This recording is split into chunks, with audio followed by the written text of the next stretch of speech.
Okay, good evening. This is the Rutland Town Planning Commission, and it's our first meeting for 2023. It's January 5th. Welcome, everyone.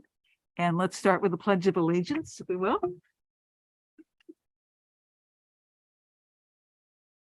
Pledge of Allegiance to the flag of the United States of America, and to the republic for which it stands, one nation, under God, indivisible, with liberty and justice for all. Okay. The meeting has been called to order, and the first order of business is the approval of the agenda. Move to approve the agenda. Second. Good couple of seconds. Any discussion, any changes to the agenda? Okay, all those in favor of it as it reads, say aye. Aye. Aye. Opposed?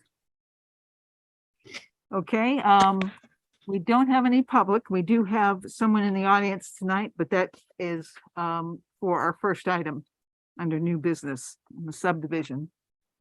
I don't believe there's anyone in Zoom call other than Mary Beth. So let's move down to new business. And we have a proposed subdivision for Route 4 East. And we have, it says here Howard Smith is the owner, but tonight with us is Mark Kersell representing Howard Smith. I actually did the surveying for this. Okay, and we've got the surveys here. There's copies for everyone.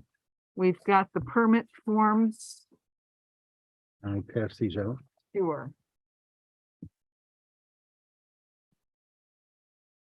Does everyone have this too? Yes. I have it. We've got a list of adjoining landowners, it looks like. Thank you. Was that emailed out? No, it came in today. Oh, okay. Sorry, Mary Beth. That's okay. Getting there with it? Okay, thanks, Sandy. Thank you. So Mark, I'll have you come up here where it says Sherman Hunter. Here we go, Norm. We can pick you up really well on the microphone. For the TV audience. And we have a huge one. I don't know that, but you know. Emmy Award, right? Okay, the floor is yours to tell us what's going on here. Okay, so for those that have lived in the area for a while, this was the Edson Goodrich property until recently. It is also just west of what used to be the Nordic, pardon? I was just clearing my throat, sorry. Just west of what used to be the Nordic Motel. So it's on the southerly side of Route 4. Almost opposite Post Road. And so what we've done is we separated out the house and the apartment with 2.67 acres. And we're planning on retaining 5.56 acres, which we've labeled parcel B. For future development. The owner has no plans at this time. And that's why, you know, we didn't do topo on this. The parcel A has WW permits that I've noted on the plan. So the well, the water systems, the septic systems for both those properties have been taken care of with the state. So it's, and we retained, if you'll note, we retained on the road 52 feet to access parcel B.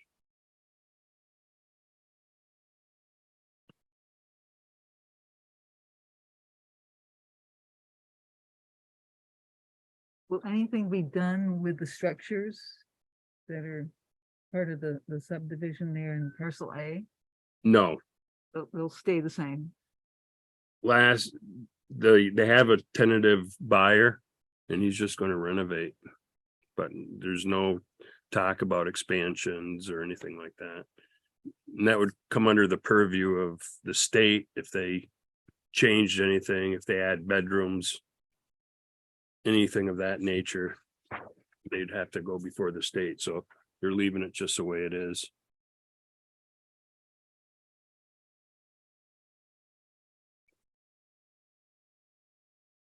Norman, did you have a question? Go Nice to, ahead. nice to see you, my old friend. No. Last time recall seeing you, neither you or I had gray hair. Funny how that happens. At I least we understood, got some. I, good point.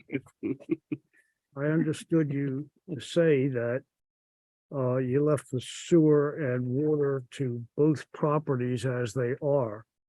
And I just wanted to make sure I understood that there is no sewer and water or permits applying to the same with respect to the 5.56 acres. Correct.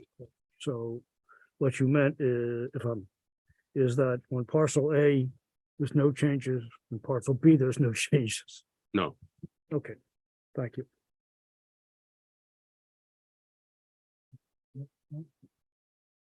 If I read this correctly, there's a driveway that extends beyond the boundary, I guess that's the eastern boundary, yes, of parcel A and runs through parcel B. That's going to require an easement, is that correct? no, No? that 15, are you referring to the 15-foot right away? Or that driveway? I'm referring to the driveway that Oh, seems that to cross, driveway. that seems to cross parcel B to get to, I'm assuming, well, no, I don't know what, Where does it go? where does it go? It just goes, it's kind of weird up there. So Killington Heights Yeah, uses this whole area, like where that 15-foot right of way is for parking for the condos and stuff that they got there. Huh. So, that comes to the boundary of the eastern boundary of parcel B now, correct? yes, Okay, So this driveway would or wouldn't have an easement across the Smith property. they haven't decided. They haven't decided. but it's not landlocked because there's a driveway out to Route 4, is that correct? Right. Yep, okay. Well, they will own, parcel B will own in fee 52 feet on Route 4. Oh, yeah, up on the eastern side, in the Yeah. northeast corner there. Yeah, Yep, I see that. okay, No, I so, was just talking about parcel A not being, parcel A also borders Route 4 and has according to the diagram here, has a road that does yeah, they have an uh, existing driveway. like existing driveway. Yeah. That goes out to Route 4. Okay, Well, they'll have a second driveway, Mark. Typically, they'll go the one that you said that comes from Killington Heights that they can use to get to the, or what will happen to that driveway? What, yeah, that was my question. You know, they could, or to access that, they could use that 15-foot driveway and be their only access, but my suggestion was to keep at least 50 feet. Who knows what they're gonna do with it down the road? I mean, if you wanted to subdivide it, you certainly wouldn't want a 15-foot roadway to a, 2-3 lot subdivision. I mean, if I was in the planning stages. So this way they're covered. And if you look out by the northeast corner of parcel A, there's a manhole there. So we got Alpine sewer there at our disposal. Yeah, So there is some potential yeah, for the 5 acres. So I think that driveway, Howard, you're talking about is this driveway that crosses B. If that is maintained, then there will be an easement. yeah, across the street. right. But that's just, it's planning, so no one really knows if that driveway will be something that is firm. And it is used now or not? I was using it when I was working on this, but I didn't see anybody else going in and out of it. And that's access through Killington Heights. Yes, I see a driveway that feeds or serves parcel A, the apartment. I don't see anything that serves the house or any access off that serves the house. Well, it comes off, and this is Route 4 right here. Yeah, That driveway goes right in. well, this driveway goes up here, seems to serve here. I don't, Well, it serves both the house and the apartment. okay. Is what it's for. They're both. yeah, they both use it. It's a common parking area. Oh, I see. Okay, thank you. So Bill, what do you need us to do to Uh, keep this moving? So on the Form 1, you gotta fill in the bottom parts there, whether it's a major or minor. It would be a minor. Yeah, so you need to do the Form 1, the bottom part of that, see if everything is okay on what's required. And we don't do a lot of these. Do we need to fill out the 8 criteria before we have a hearing? That's usually what you've done in the past is if those are all satisfactory, then you can say we're ready to move on for a hearing. If something's missing, then you would say, no, we're not. Come back with it. Okay. Does anyone see any issues with those 8? Since we have a survey already done, and does everyone have a copy of Form 1 and the 8 Yep. criteria? Yes, Okay. I do.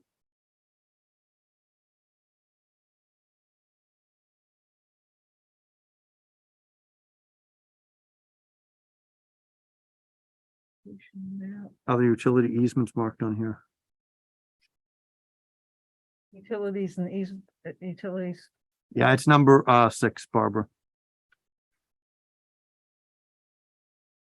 The other question is on the water courses. What would be the utilities? They'd be running up and down Route 4, wouldn't they?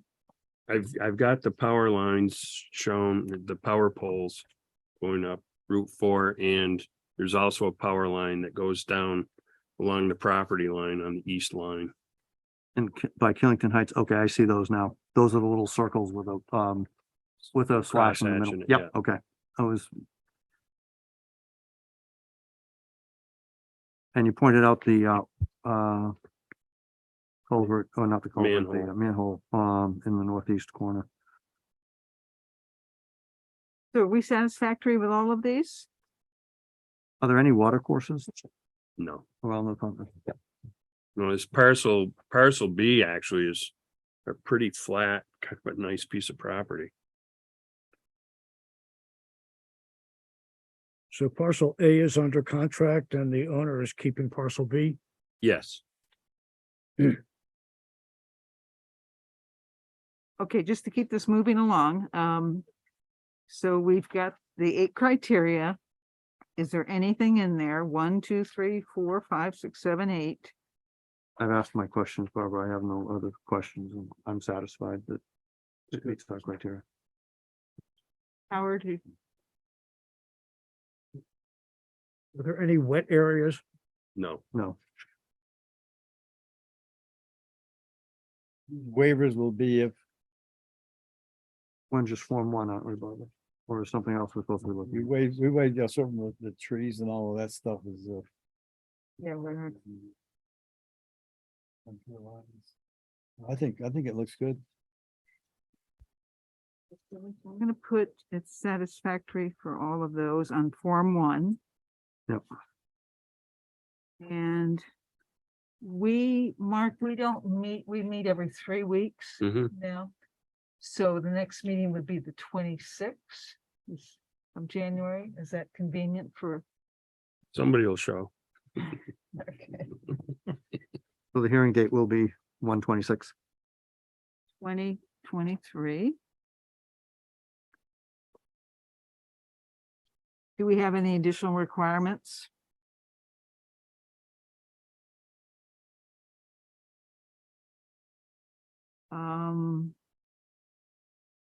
Is this, Bill, is this considered the final plat? Well, I guess. For a minor subdivision, I think there is only one plat. Is that right? Sorry? For a minor subdivision, there's only one plat, so this, the answer to that should be yes, or, okay. Because if you're not saying changes need to be made, then Right. it can serve as the final one, yeah. Right. Okay, and should we just save this for the hearing? Yes. What is this? Form 2. Form 2, okay, yep. So, okay, Barb, just yeah, one question. On that driveway that's coming down from Killinger Heights again, would that be better if that were a dash line, a dotted line or something? Those solid lines.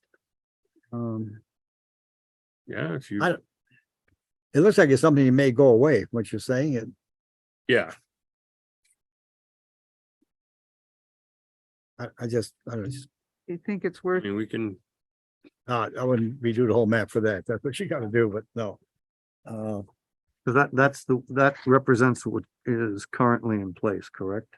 yes, So that is, I mean, if it were a dash line, that would be a proposed one, would it not, Howard? If you change. Well, I was that. thinking like the driveway, like you see up above, see the dash lines, the Yep. roadway going in. It's kind of, I was assuming it's like a driveway like that. It's just a I see, okay. travel way for a driveway, but it's clear. I mean, it's on parcel A.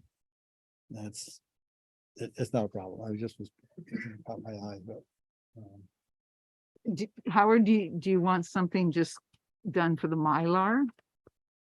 Just maybe,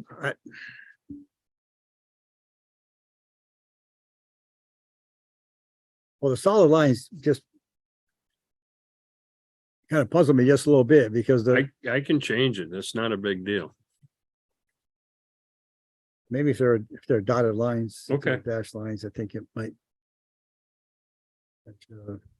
So just changing those two solid lines on But- either side of driveway to, But on the other hand, the lower driveway, of course, those are solid lines, which are fine. So the driveway. And there, that's also paved.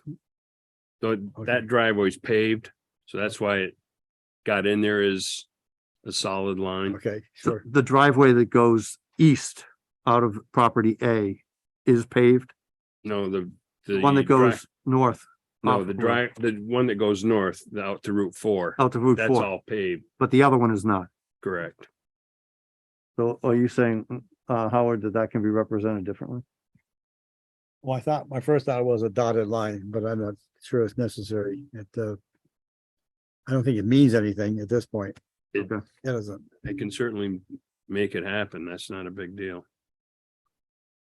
Norm, I realize this already has a permit, but I have some small concern about the width of the driveway from Route 4 up to the two properties of parcel A. How wide is that? 8 feet. Ooh. Is that sufficient for the fire department?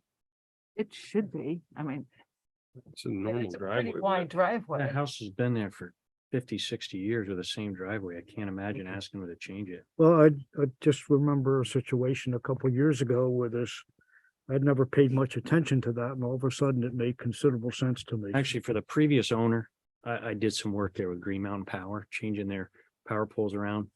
I have no problem taking my truck in there and turning it around. I think on looking at it here, Norm, it may look narrow, but it's certainly adequate for any Okay. kind of, Jerry, if you Pete said is- so, I'm convinced. And it's paved. it's big. And yeah, well, that's helpful. I think, it's a little hard to see on paper, but it's plenty adequate to get anything. in Thank you. there. Thanks, Jerry. Okay, Good. so I guess we're not requesting any changes to the Okay. plat. And we'll have a hearing on the 26th. We usually do those right at the, We can- not top of the hour, but top of the meeting, 6:30. Okay, Okay, sounds good. thank you, Mark. Thank you. Nice to see you. Barbara, do you need a motion? Can I drink on the way in? Early Yeah. payoff, I can't. On the way Motion back. to accept the application and schedule a hearing? Except the, yes, Okay.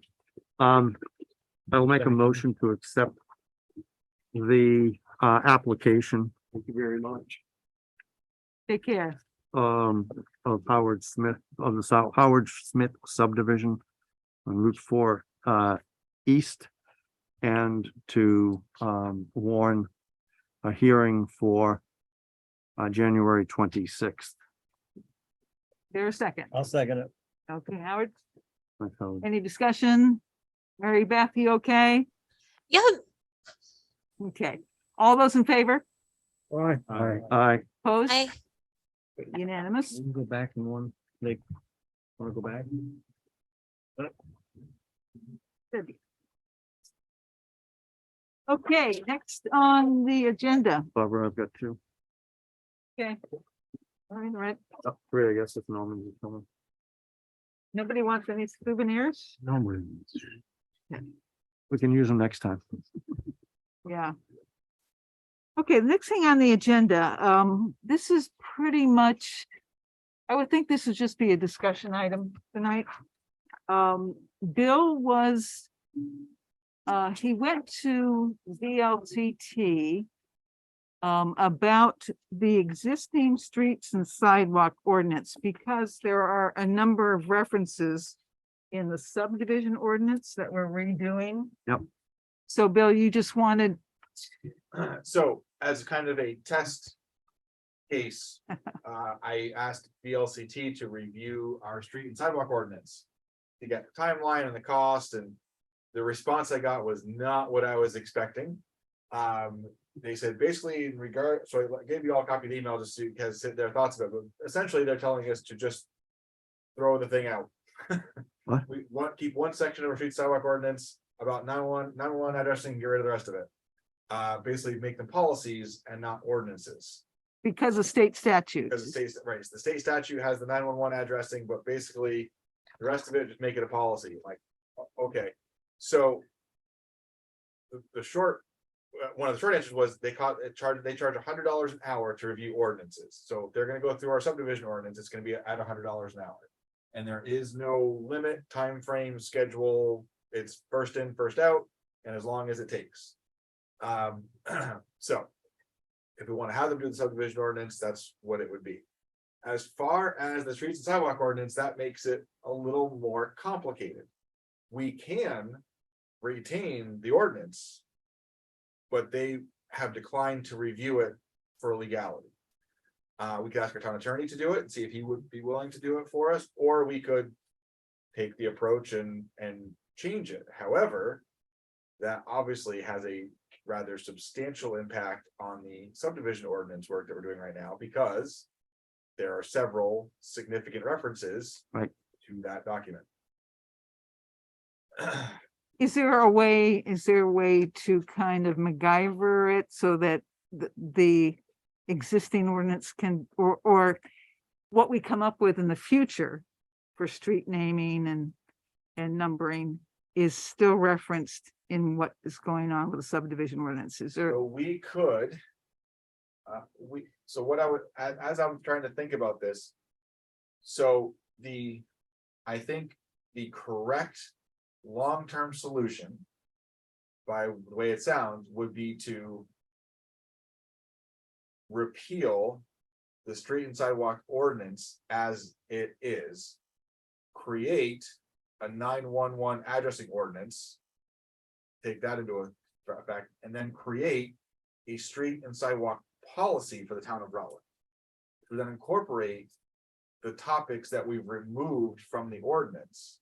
So road construction, naming, acceptance of roads, all those things. width of driveways. Right, all the other stuff will become a street and sidewalk policy for the town of Rutland. Which, once it's a policy and not an ordinance, if we want to change the process. We recommend the change, it can be voted on, it can be done that day. There's no review process because it's not an ordinance. That's a benefit.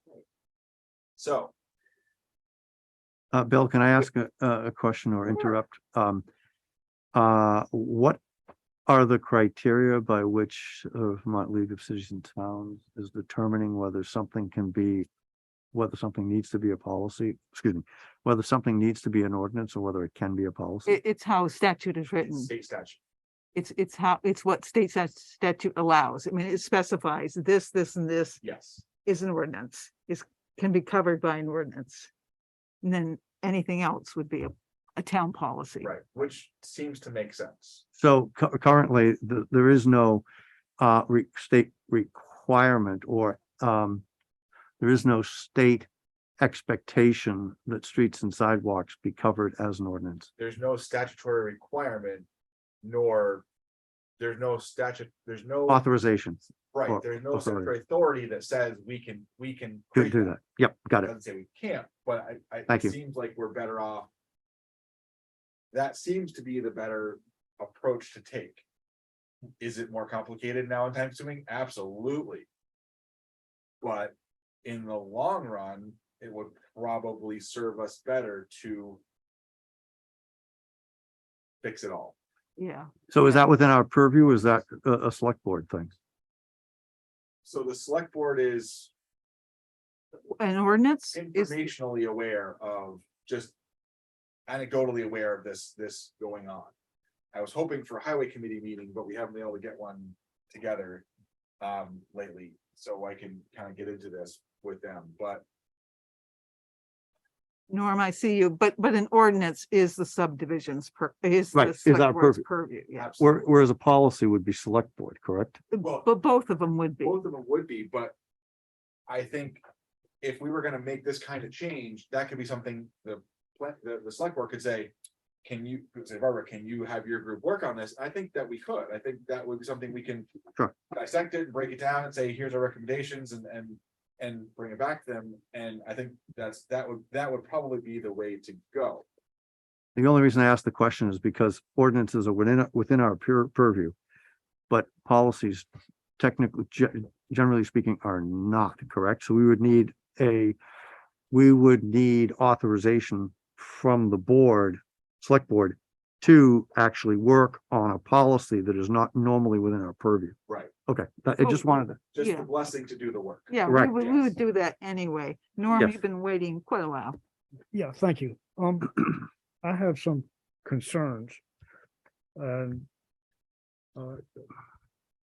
basically, as I understand it, if we have a policy, it's not enforceable. If we have an ordinance, it is enforceable. I don't know whether we can incorporate our policies into an ordinance by reference. I guess that's another question. But what I'm getting down to is that, I don't know, 2, 3, 4 years ago, I began to understand better and appreciate the fact that the driveway construction was a serious matter for fire department access. And what would concern me with the policy path as opposed to the ordinance path is that we could have a policy that says all new driveways have to be XYZ feet to accommodate fire trucks and emergency vehicles. And we couldn't enforce it if it was violated. And that concerns me. Well, are there enforcement? You gave us a handful of examples, Yeah, so Bill. these examples come from, there's a few examples I gave you. And those they came as examples from the league. And he references them there, but he says, we did not review these for legality. So these are just ones they pulled as True. examples, but not ones they said that they've actually reviewed themselves. So. Yeah, and well, the Sharon one is almost as long as the ordinance would be anyway. My suggestion is we look, if we have questions, we just look these over for the next meeting and not take a lot of time tonight. Oh, yeah, no, this was not something to get deep into tonight. for sure. Flipping through pages and right. Yeah, But is there anything before we meet that you want to take to the select board? Any question or preference? that this. we've done some really good work on the subdivision ordinance. Yes, It doesn't really stop it, but it slows it down pretty effectively because the references we make to the street sidewalk ordinance need to be whatever document ends up being is the reference, like that's. We can't adopt the new, adopt it we without- can't Without that. without Right. the references to an existing Right. document. So So what we can do, it almost becomes a parallel project is this. we Yep. Keep doing the subdivision work. And the adoption, because we're gonna end up probably repealing streets and sidewalks, which is the same. It's the same pathway, just two different words for that, so we can do it simultaneously. Where we enact the policy, repeal the ordinance and adopt the new one, or adopt the changes, so it can all be one.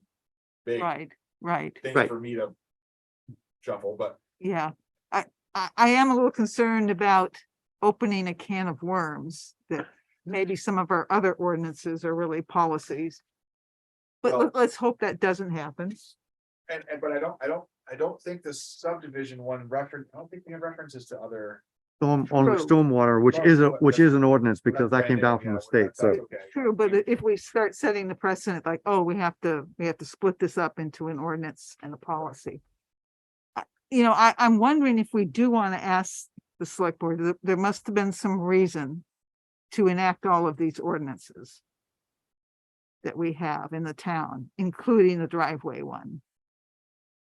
That's part of the streets and sidewalks, so. which would Yeah. just become which would just become incorporated in a policy. So So- if yep, sorry, Barbara.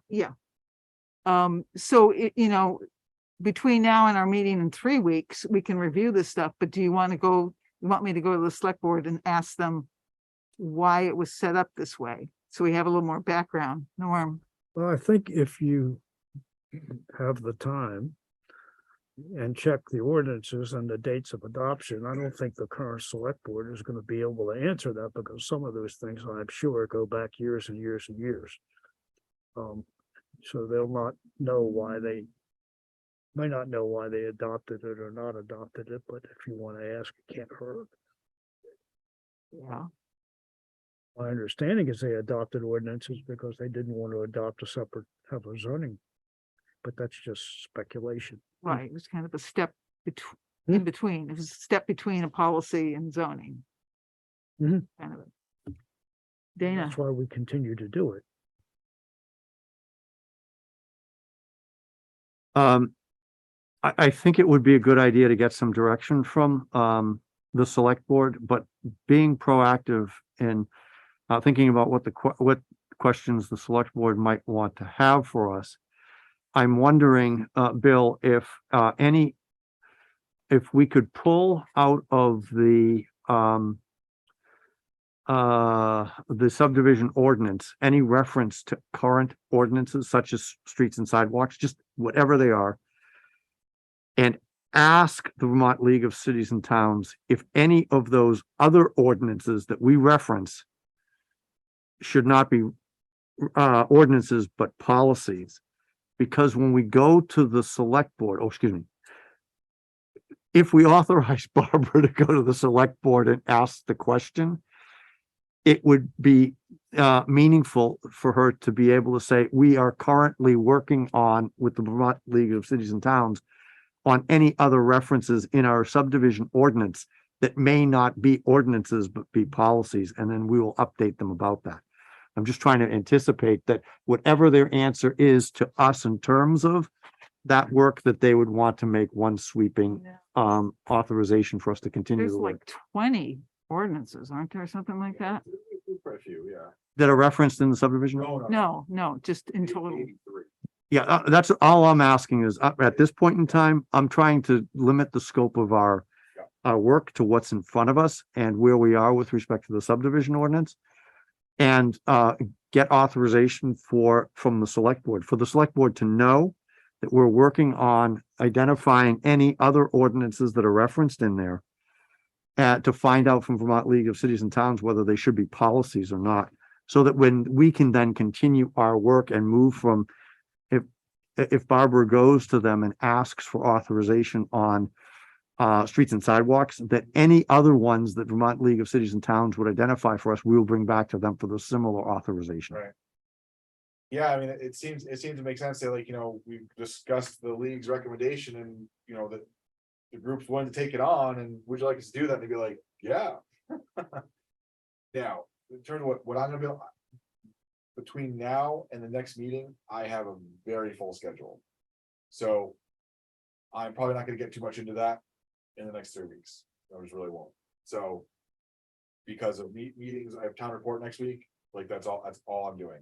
So My point was just for Barbara to be Yeah, so- armed with a decision that we'll be looking right, at. so- Not that we need that before the next planning commission meeting. Yeah, so. Yeah. I think that, well, the stormwater one, we know it needs to be an ordinance. Right, so that's pretty clear. Yeah, so I'll see if there's any other, but there might not even be any others at this point, so. There you go. So if there aren't, then it's a moot point, but Yeah, would you take a look through when you can, the next few days and see if Yeah. there would be other ones, okay? I Nora? can do the same thing, Bill, if that would be helpful also, because Yes. we've reviewed that pretty in depth. I just am sort of lost with the respect to policy ordinance, where policies aren't enforceable. I don't know for sure if that's true. Okay, well, that's the assumption I think we're operating on at the moment. I mean, I think policies are written so that someone in town government is responsible for enforcing what that policy says. Okay, that's not what I understood. And I've I mean, if understood. it's highway related or something like that.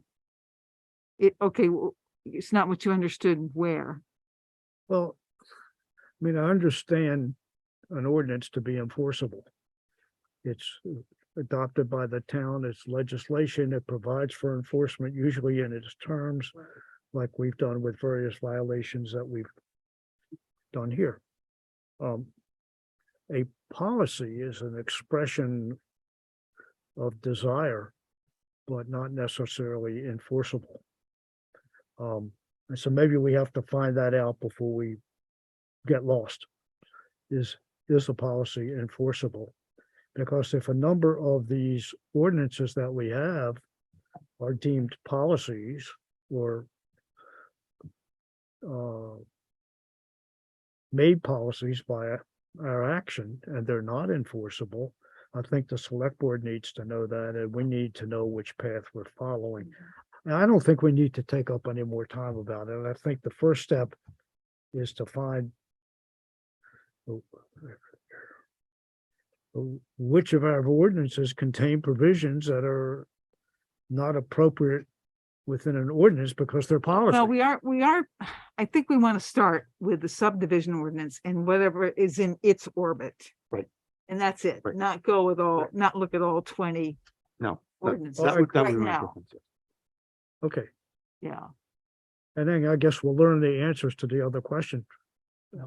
Once we learn what is policy and what is not statute, in a sense.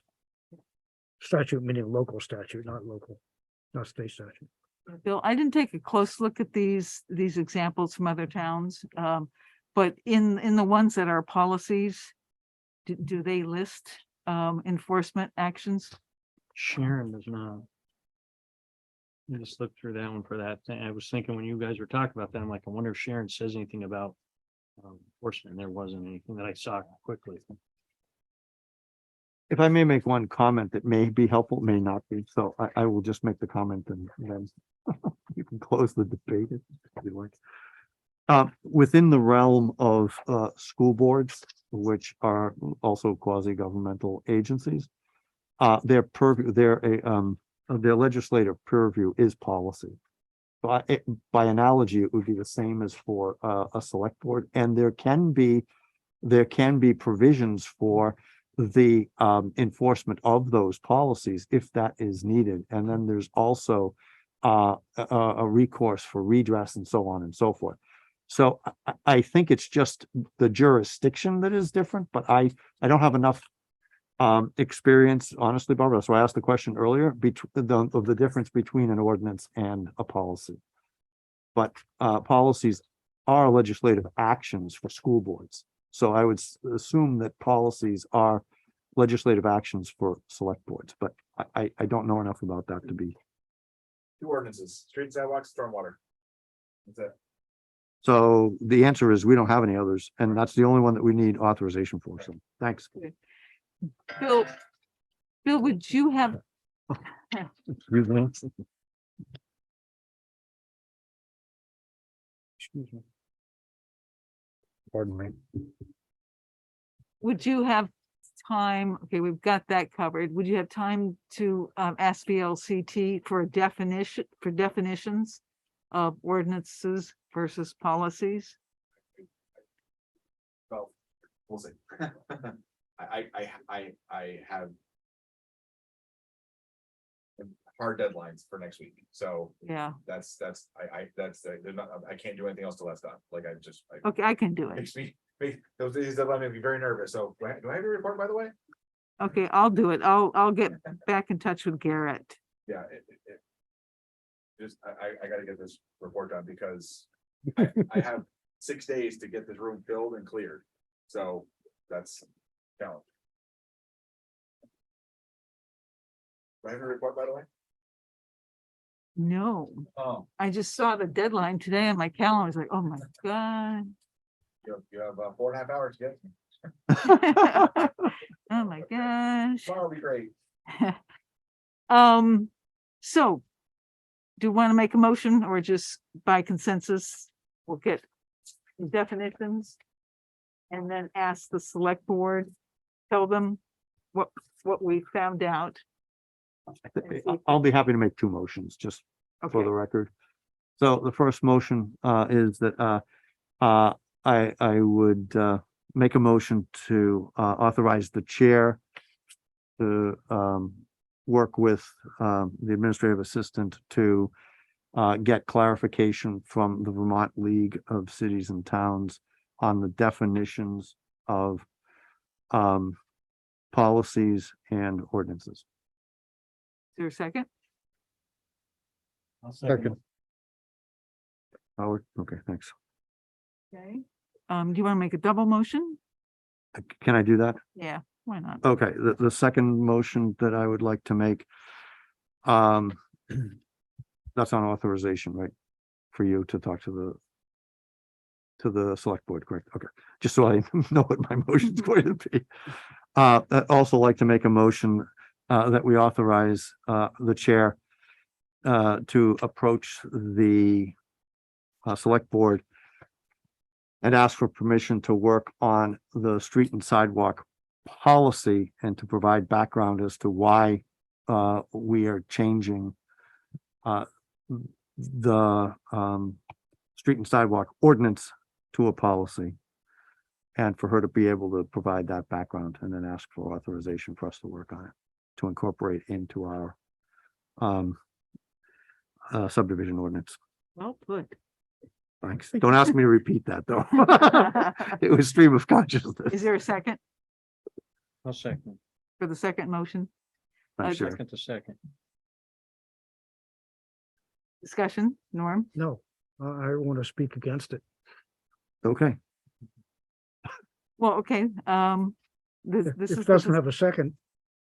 It has a second. Okay, I think we're getting ahead of ourselves. That's assuming we come back in a certain way from the VLCT inquiry. That's consistent with the second motion, and it may not be. And I just, let's just take it one step at a time. Okay, and not let the select board know that there is this potential conflict? Well, we're gonna go to we don't know whether there is or isn't. I we mean, do. my understanding of the motion, the second motion, is that we're gonna begin work as opposed to we're just exploring and finding out the definition, which I thought was the point of the first motion.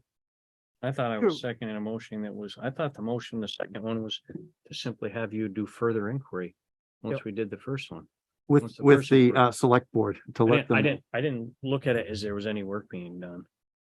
Other than Barbara getting some informational stuff. Well, maybe I Right. did, maybe I didn't, excuse me, maybe I didn't understand the second motion. That's how I thought it was, but maybe I'm wrong, Dan. I can explain my second motion if that would be Yeah, helpful. go ahead. Don't ask me to repeat the second motion since it was fairly long and Oh, we'll take why it off the tape. My second motion was to, authorize our chair to speak to the select board to let them know, to inform them that our street and sidewalk ordinance cannot stand as an ordinance based on the review that the Vermont League of Cities and Towns has done and told us that it should be a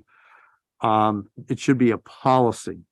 If that's correct, and I believe that it is, because they're not going to review it as an ordinance, then the select board needs to know that, and that has implications for the work that we're doing on the subdivision ordinance. And we can't move forward with the subdivision ordinance, at least in my mind, until we have authorization from the select board to incorporate a change in the street and sidewalk ordinance to a policy so that we can incorporate it by reference into the subdivision ordinance. I probably have made that more confusing. I than found it the originally- VLCT document on the comparison. I'll have copies for you guys. I believe, so, Okay, On what comparison? between a policy and an ordinance. Oh, okay, that they have online.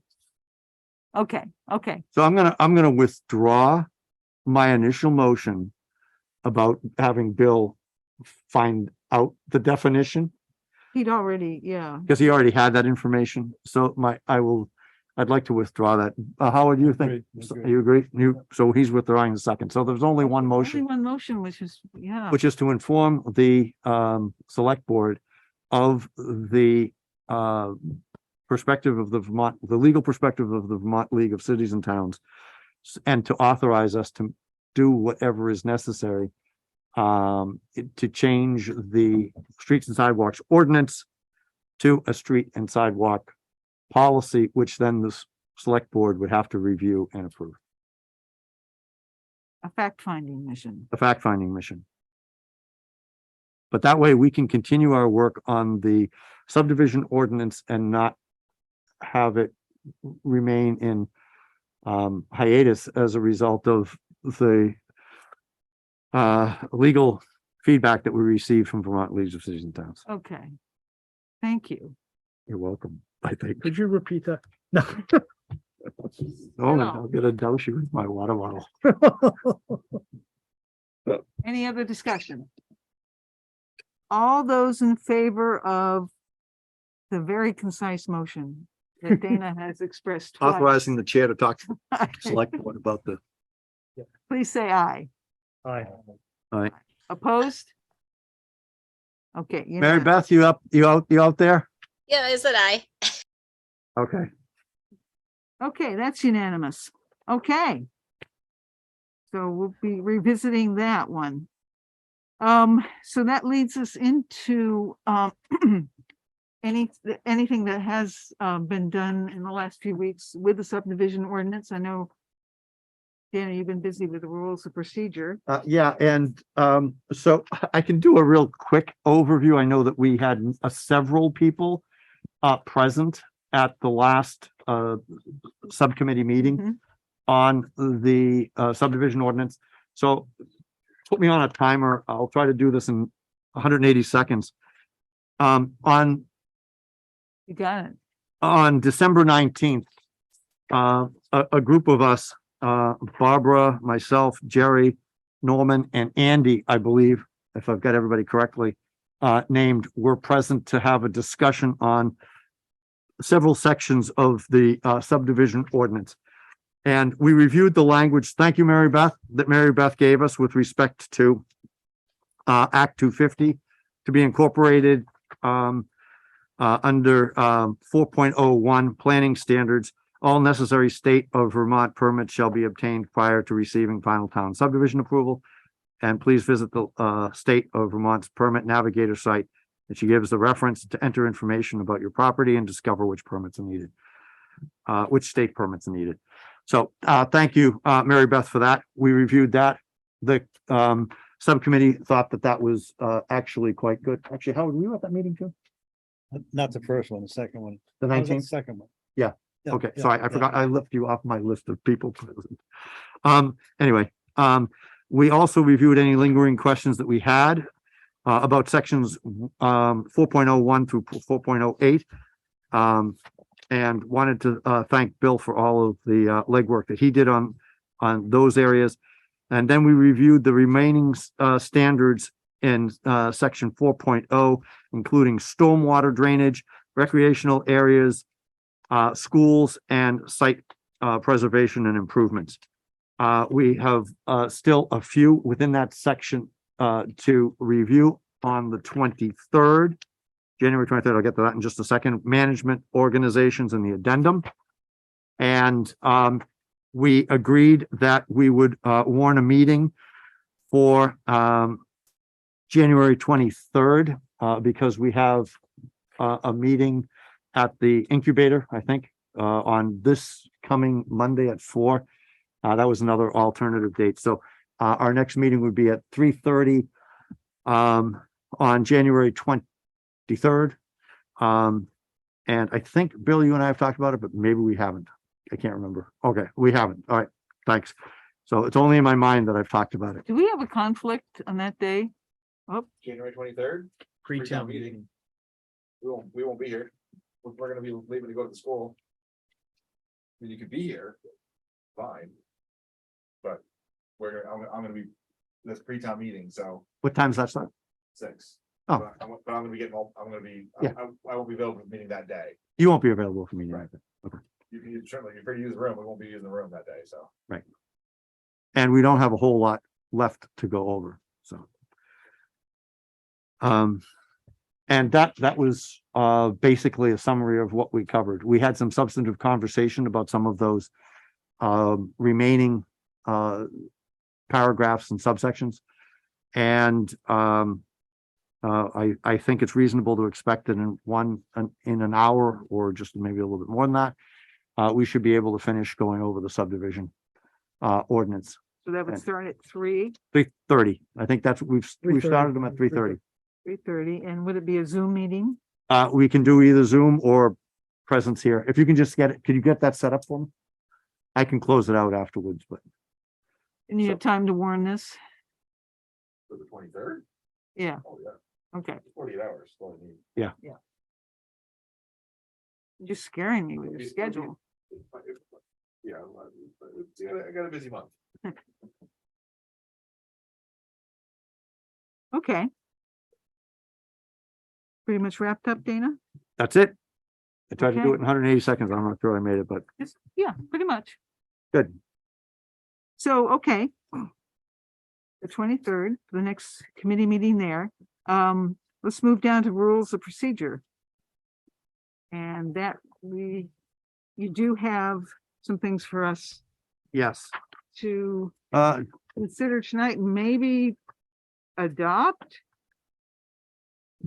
I think we can get close to being there.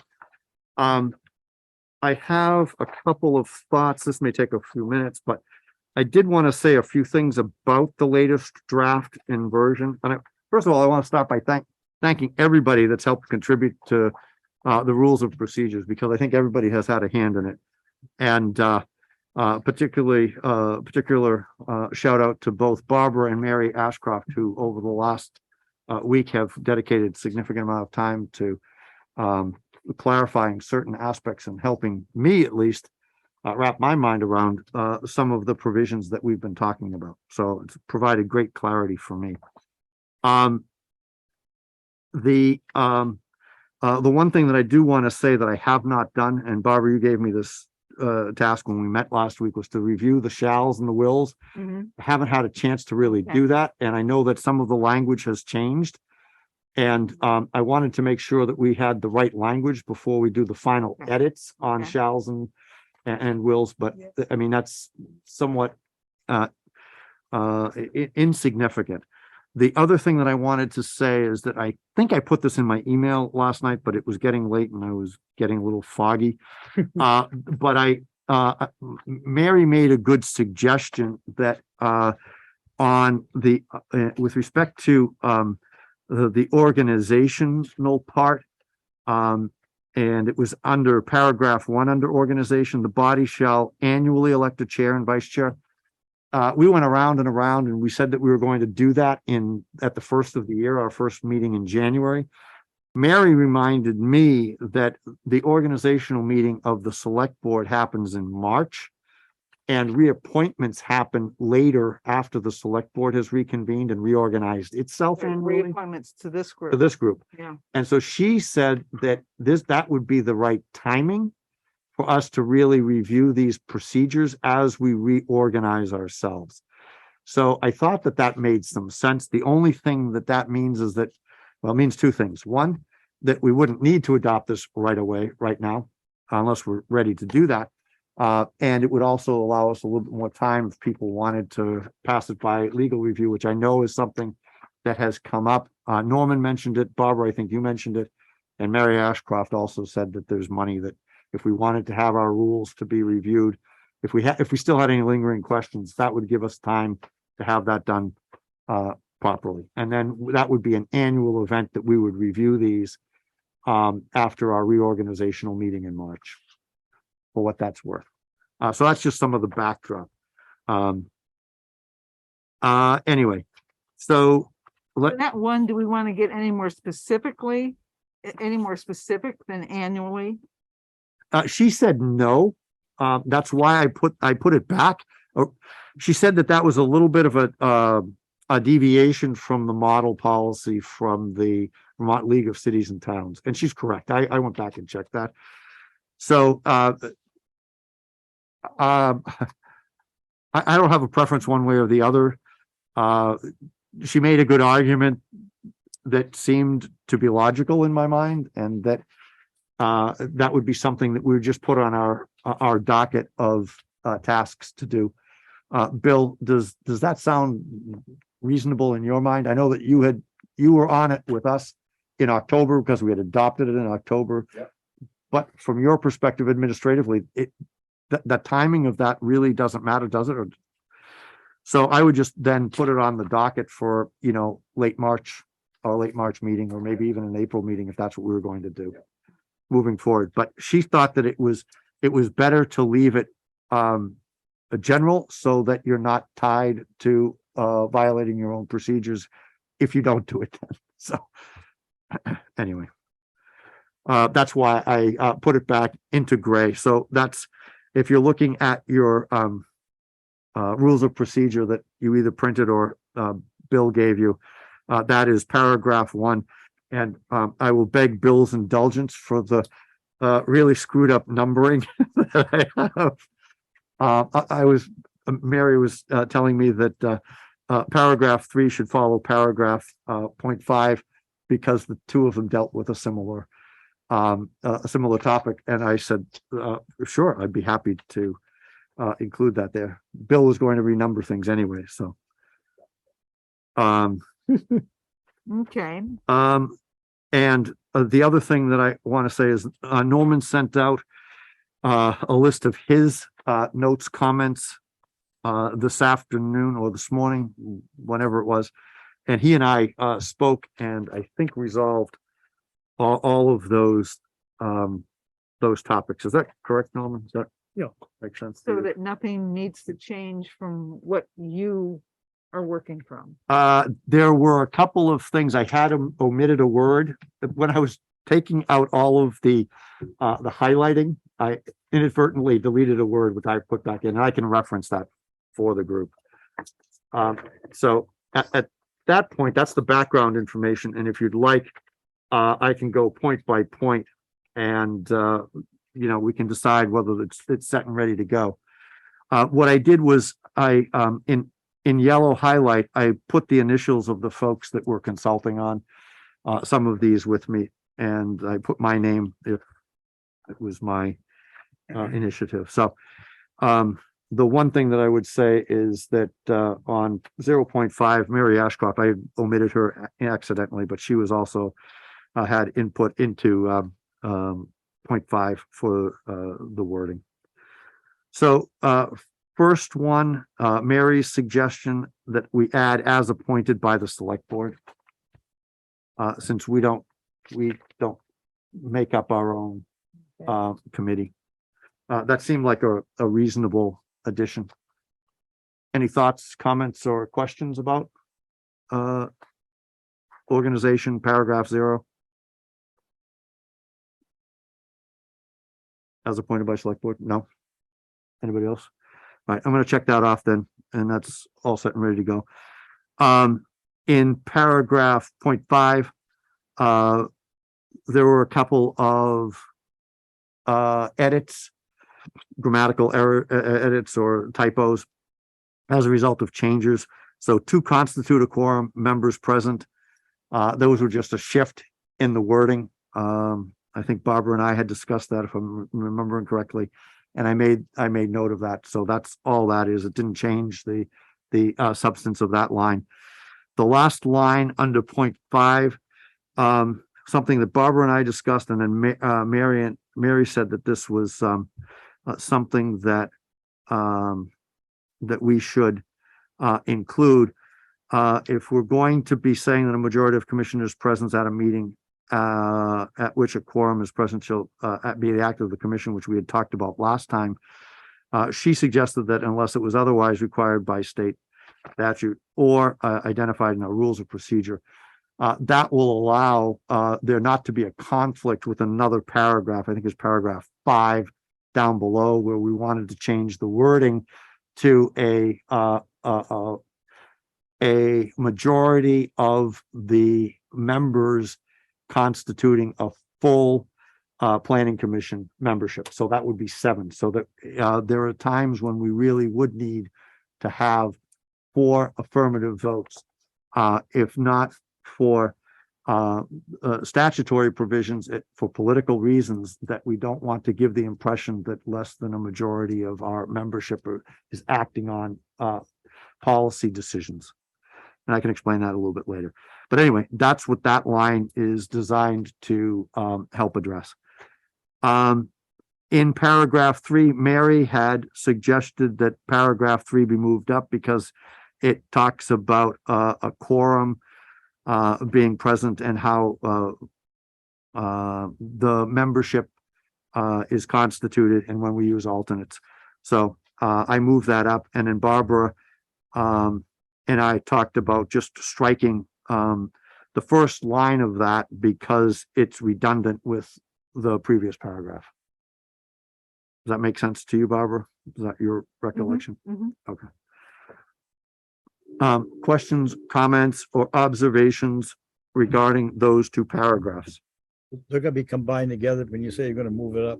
Well, no, we're gonna, in other words, 0 will become 1, 0.5 will become 2, 3 will still be 3, but it will appear right after the preceding paragraph because they're so close in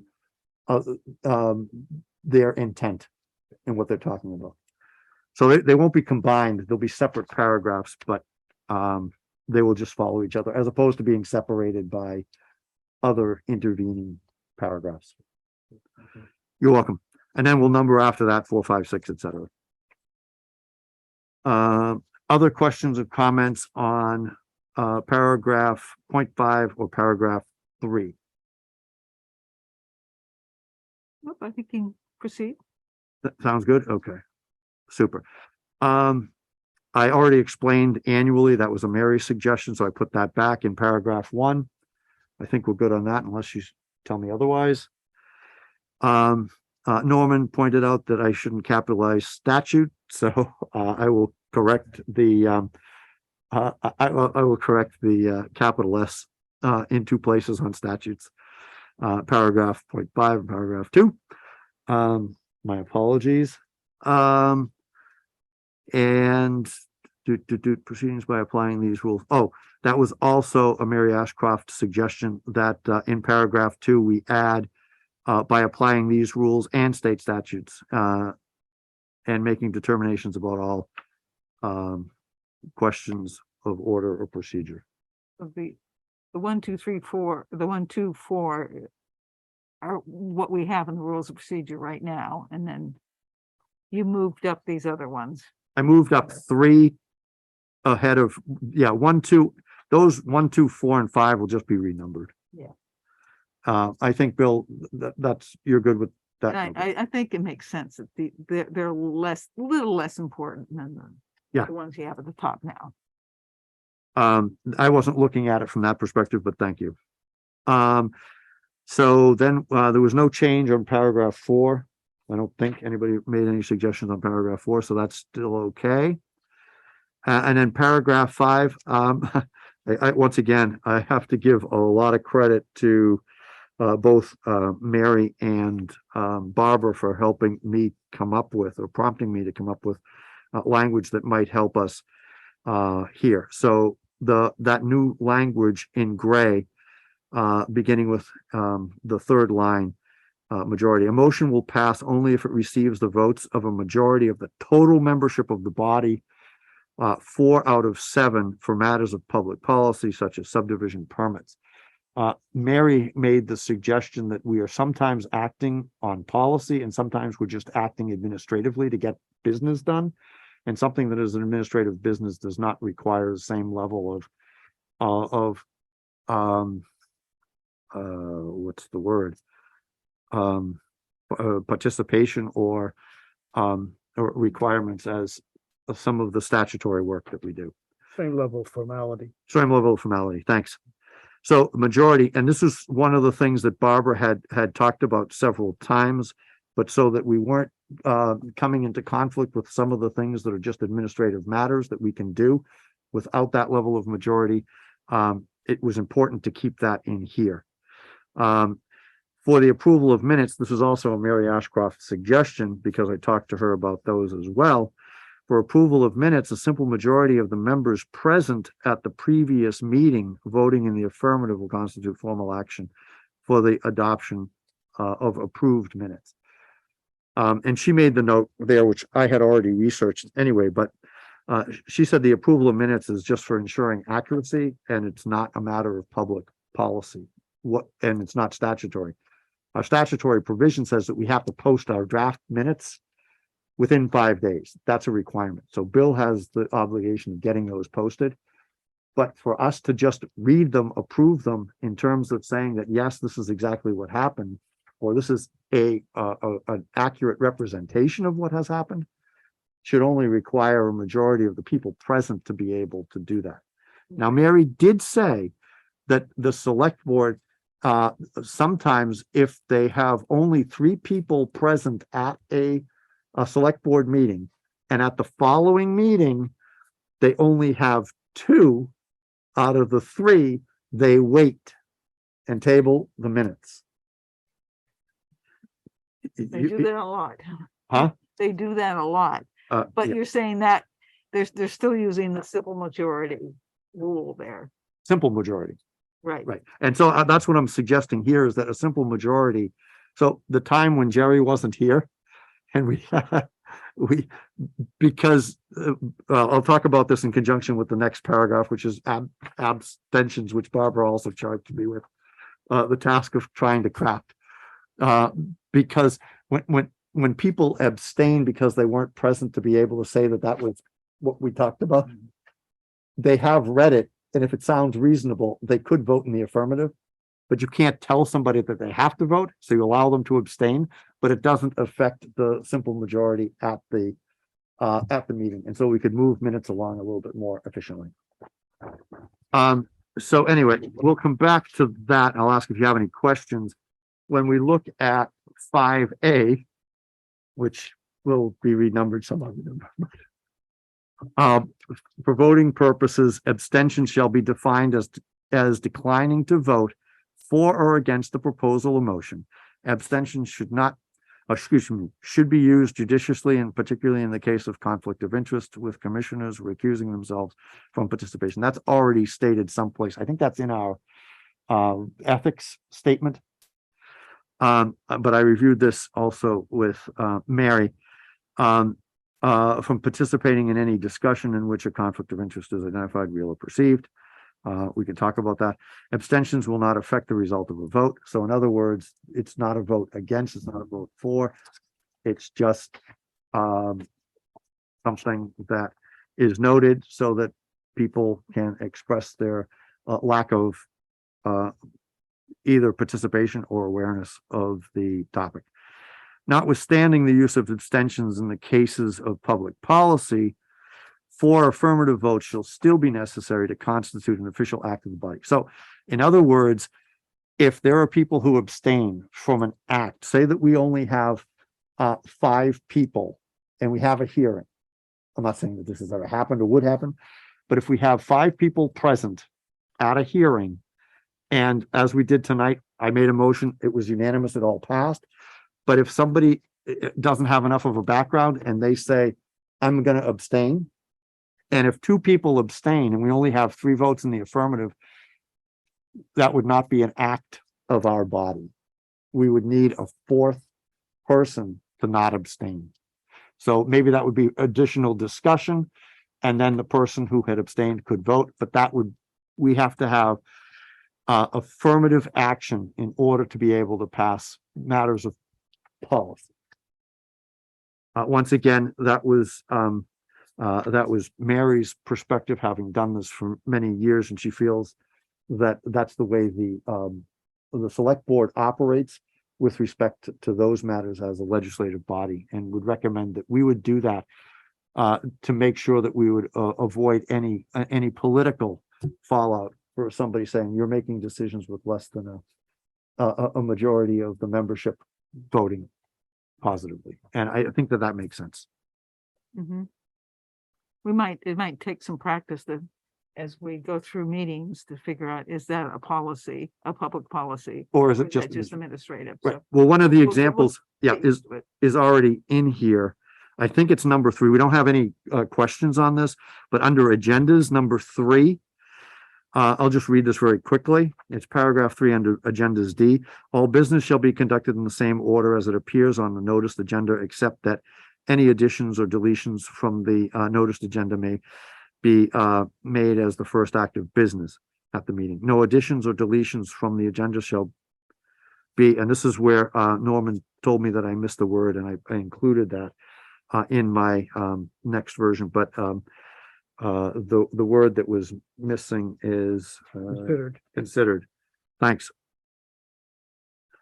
So anyway, considered once the agenda has been approved. Any other adjustment to the agenda, for example, changing the order of business, postponing or tabling actions, may be made by a majority of the voting body. So in other words, it doesn't require 4. If there are only 5 of us present, it just requires 3 people to say, yes, we want to change the order, and 2 people can abstain. But that way we're not bogging down our work by something that's an administrative one. And yes, Barbara, you're absolutely right. We have to determine whether we are actually legislating something or whether we're just trying to move our work along. But I think if we use that as the litmus test, it should be pretty easy. For most meetings, the administrative stuff would be the agenda and the minutes. Right. And something else as to if we wanted to set another meeting, or ask Bill to warn a meeting for us or something like that. Okay. Yeah. Okay. So but yes, there aren't too many that would fall into that category, but the wording now, I think, is from all of the various paragraphs now allows us the flexibility to differentiate between those tasks. Whew. So I will go back for the moment and look at, do I have anything else on here? I see something right after that one, that number 3, down in meetings. Yep. So we still have the old language that the first meeting of the new calendar year is when we reorganize ourselves. So we need to. A regular meeting schedule for the planning commission shall be established at the first meeting of the new calendar. Oh, year. meeting schedule. Okay, never mind. That's okay. That's different. Yeah, that's different. I had the same question last night, Barbara, when I was reading that, but Yeah. I think that it makes sense because that's when we do the calendar year. Yeah, So, yeah, it makes perfect sense. Yep. It caught me, it threw me for a loop, but I almost changed that. And I said, oh, that's not what we're talking about, because it's not reorganization. It's just letting people So know. on page 3 and number 4, what's highlighted there? That's just for Bill, so that he knows that he's got to make the appropriate reference to the number, because that section C, is where I've got all of my different numbering system and none of it is sequential. So Okay. Bill is going to have to renumber them and then make reference to the appropriate section, which is currently numbered 7, I believe. But I couldn't wrap my mind around changing all of the numbers until we were done. Okay, so since we just got this latest version yesterday. Yep. and Since we still have a question about the annual elections. Yep. Do we want to table this until the next meeting? That's fine with me. I just want to find out if there's any, well, at the last meeting in, not the last meeting, the meeting in, yes, it was the last meeting. It was the meeting in December 8th. You had some tasks that you wanted me to work on in terms of changing some of the language, and I did those. Then I made additional mistakes, but so if there's anything that you want me to change or to look at, please let me know now. But the word considered is already included, and I made a change on my document at home, but I haven't sent that updated document to you, Bill. Actually, did I? No, What you sent me today is the one I printed on your desk.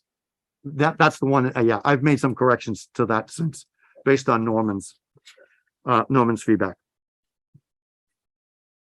Okay, so is everyone okay with just tabling this? I just had one comment. I spoke with Dana at some length about it. And that's on page 3, paragraph 4. And it begins with the sentence halfway through, if a quorum or more of the body attend a meeting without being physically present at a designated location, the agenda for the meeting shall designate at least one physical location where a member of the public can attend and participate in the meeting. It just doesn't follow logically, because if some of us attend by Zoom, like Mary Beth has tonight,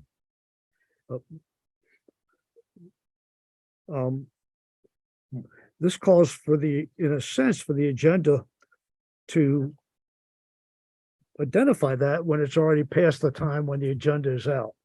Well, the agenda always comes out. Norman, you and I talked about this. Yeah, The agenda always comes out with Bill saying that here is the physical location and here's the option for Zoom participation.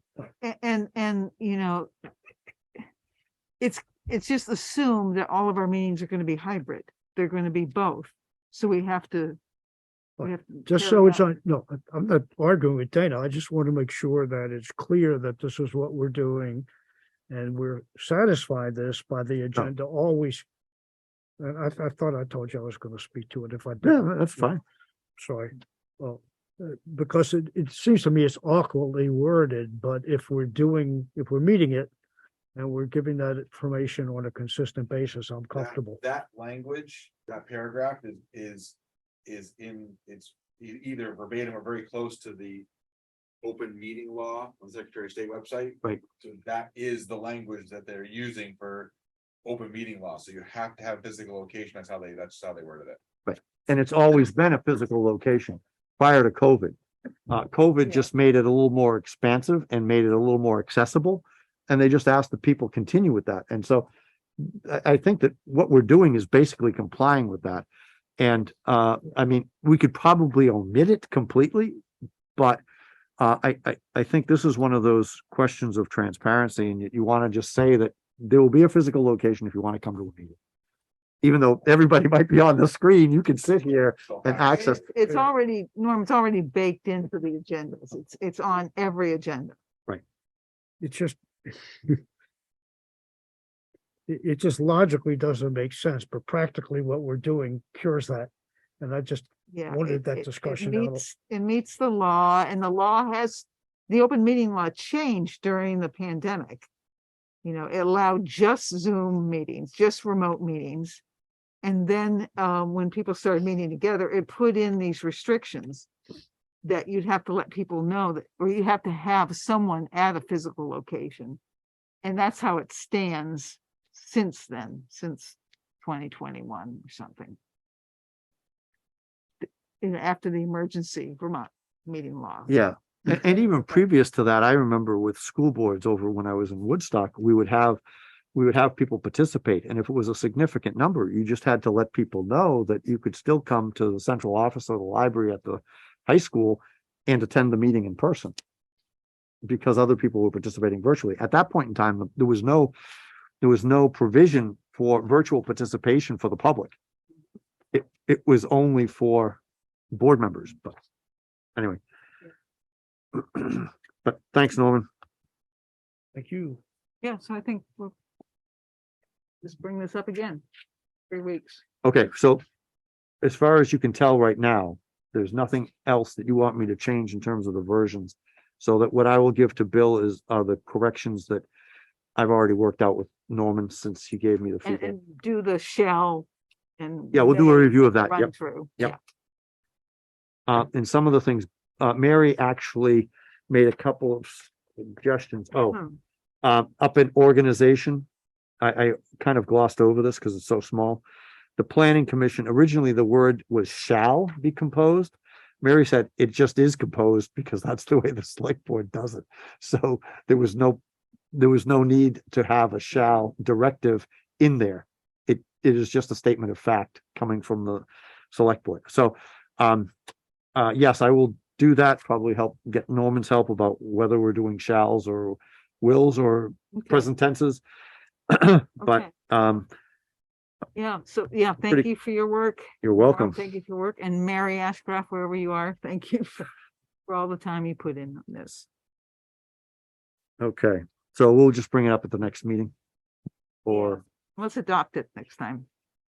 as long, yeah, if people are comfortable, and feel free to reach out again if anybody has any questions. I am really pleased with all of the input that people have given, and I think it reflects that eclectic approach, so. Okay. Next, the Pocket Park update. Mary Ashcroft and I are working on a MOU to present to Green Mountain Power, just so that we lay out the expectations of both parties, so that we can proceed, knowing that everyone is on the same page. So we're working on that. The select board asked for a 1-pager for the construction phases. I mentioned this at the last meeting, so I provided one with them. And I originally had the 3 phases, south end, north end, middle, but I added an alternative first phase, which is just to go in and start clearing and see what we had there. So they have that they're looking at. In the meantime, since GMP is part of their licensing, it's going to be doing this cultural assessment, archaeological assessment. I'm contacting the indigenous groups again.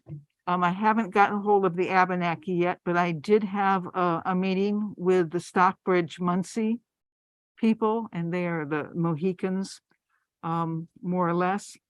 And a very good conversation with the tribal preservation officer there.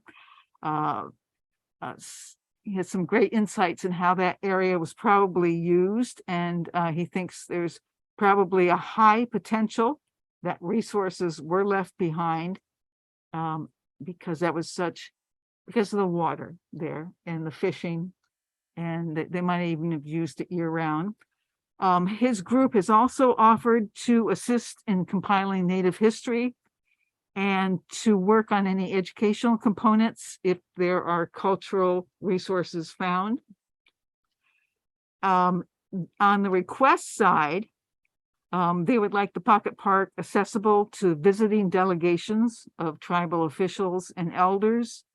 They want to be kept abreast of the cultural assessment methodology and reporting. And he also requested that the town and GMP be mindful of any clearing work and do it during, avoid the spring. definitely. The earth is too soft.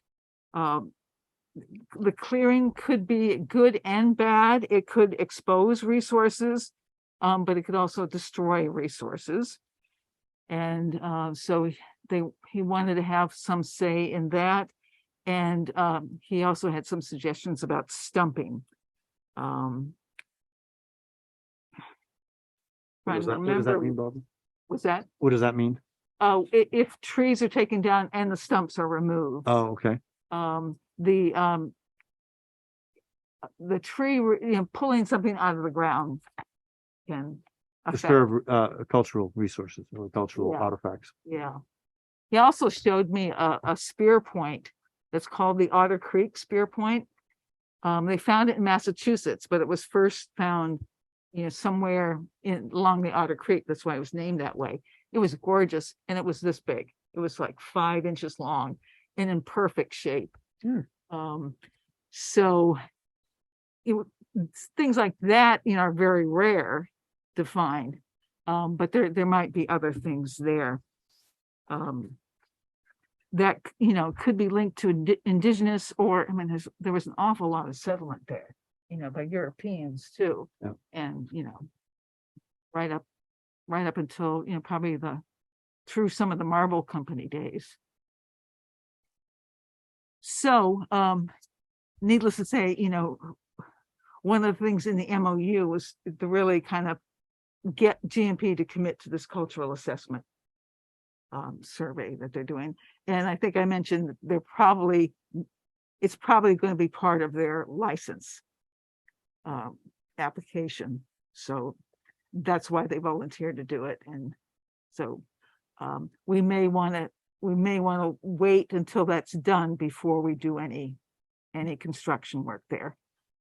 But that's still under discussion with the select board, and I'm open to any comments, any opinions you folks have there that I should take to the select board on that. It's kind of you want to keep things going, but sometimes these other things just slow the process down almost to a dead halt. What was their reaction to the proposed 3 or 3.5 phase approach? How did they receive it? Oh, so there wasn't any reaction to that per se. It was just pretty much they assigned Mary to meet with me to kind of Okay. go over it and then go back to the select board. Thank you. Yeah. So that's the pocket park right now. Any questions, comments? I think the next thing on the, One question. yeah, Will we get a look at the memorandum of understanding, the commission? oh, sure.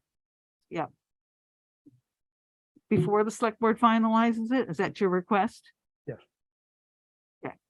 I just think we should see what it is if we're bound by it. Some people may have some input. So we'll ask for some consultation privileges there. I'm sorry? We'll ask to, that they consult us about it. Okay.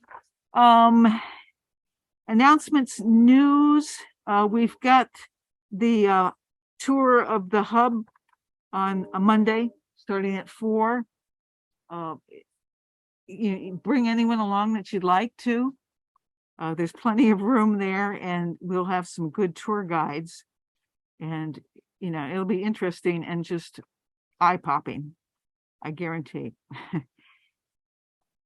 A couple other things, the survey, the energy survey has closed, and the energy committee, which is Mary Ashcroft, and a few members, Norm's on that, Sherman's on that, and I'm on that, representing this group.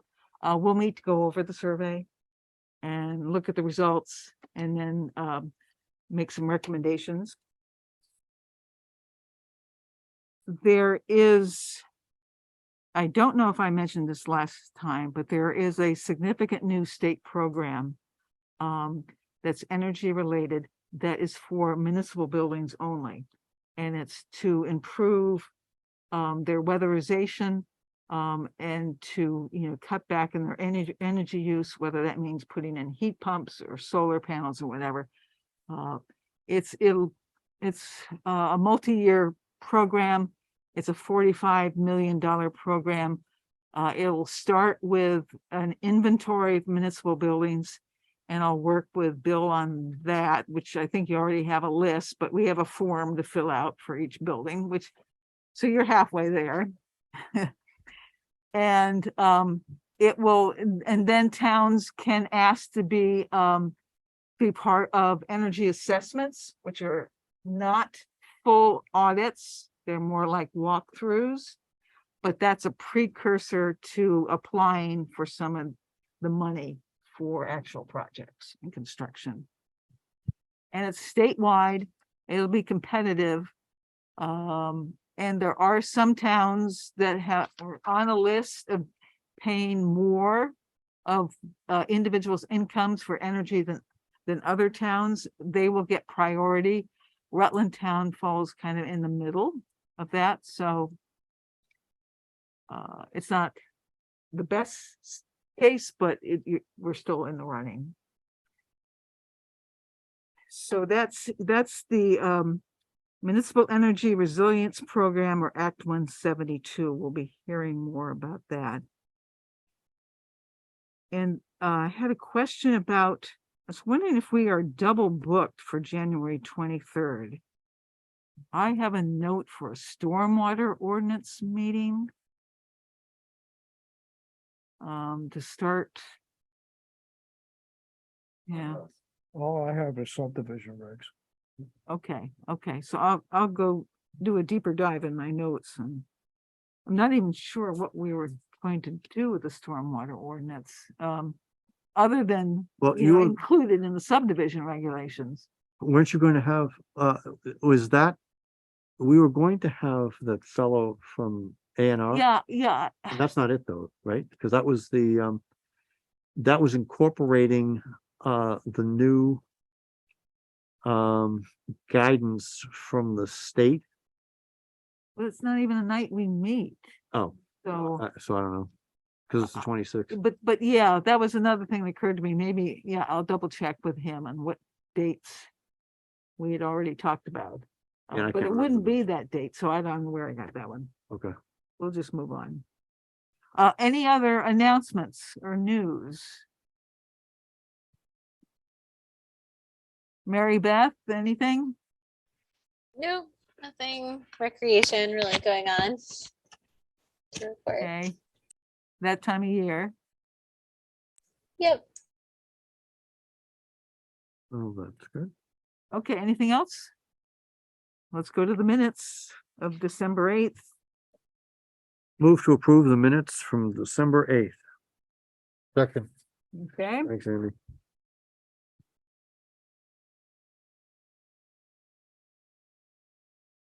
they look pretty good.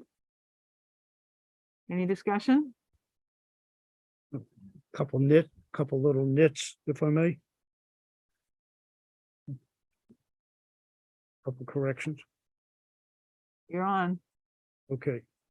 First page, second line, under commission members present. Second sentence, all members in attendance. I think we can eliminate the word "a," so it reads "or," and added "s," to members, so it reads "are voting members for this meeting." Huh? It says all members in attendance are a voting member for this meeting, and I think it reads better if it says all members in attendance are voting members for this meeting. Well, we do have in the rules of procedure, we just looked at, there is a term called voting member. And we use it. Okay, then that's okay. If we like that, So we'll leave it alone. that's fine. Okay, great. In, well, old business. I just had might disregard it. Says there was a review. And I put "and discussion" of the changes. If you think review covers it, that's fine. I'm not even sure where you were at. Yeah. Is that number 2 you're on? That or- recently- Number 2 under Oh. old business. Well, you have old business 3 times. It's old business review of subdivision ordinance. Here are the changes. It's fine. It's fine. Laura. Yeah. Okay, I don't think that that's, um, anything else? no, no. Well, it said, yeah, on approval of minutes. Second sentence, all members voted in favor of the motion except Mr. Hunter and Mr. McCain, who abstained. Should that be clear by putting who both abstained? Nope. Okay, then I have nothing else. Okay. Ready for the question in the minutes? Approval of the minutes. All those in favor? Say aye. Aye. Aye. Opposed? Okay. And now. Anyone have a motion for adjournment? So moved. Second. Okay. We are adjourned.